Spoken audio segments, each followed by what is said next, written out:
بہت بڑی کامیابی حاصل کی عمران خان صاحب نے، جب اقوام متحدہ کے سب سے بڑے پلیٹ فارم پہ پہلی بار بین الاقوامی اینٹی اسلاموفوبیا ڈے کے طور پہ 15 مارچ کو منوایا اور دنیا کو میسج دیا کہ اسلام امن کا دین ہے۔ افسوس کی بات ہے آج وہ شخص جو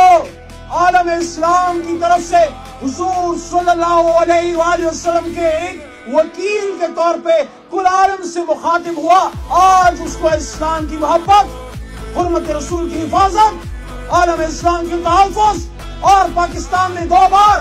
پوری امت مسلمہ کو افغانستان میں امن لانے کے لیے اکٹھا کیا۔ اور جب انہوں نے یہ بات کی تھی دوسری عالمی کانفرنس میں، جب امت مسلمہ کو اکٹھا کیا، عمران خان صاحب نے یہاں کہا پارلیمنٹ میں کہ آؤ تمام امت مسلمہ کے لیڈران ایک بلاک کی طرح مضبوط ہو اور تبھی ہم کشمیر اور فلسطین کی بات کر سکیں گے۔ جب انہوں نے اسلامی بلاک کی بات کی، حرمت رسول کی بات کی، ختم نبوت کی بات کی، مدینہ کی ریاست کی بات ہوئے کہ نہیں یہ تو ایک اور ٹیپو سلطان پیدا ہو رہا ہے۔ تو میرے دوستو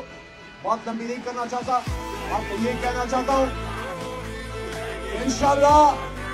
انشاءاللہ جو بڑا کام عمران خان کر گئے اس کو ہم انشاءاللہ آگے لے کے جائیں گے، اور جلد ہی ایک بار پھر آپ کے اور ہمارے اس ملک کے حقیقی وزیر اعظم عمران خان صاحب ایک بار پھر وزیر اعظم پاکستان کے طور پہ اسی عالمی فورم میں جا کے اسلام کا، حرمت کا، رسالت کا اور ہمارے دین کشمیر کا، فلسطین کا مقدمہ لڑنے جائیں گے انشاءاللہ۔ آپ کی دعاؤں سے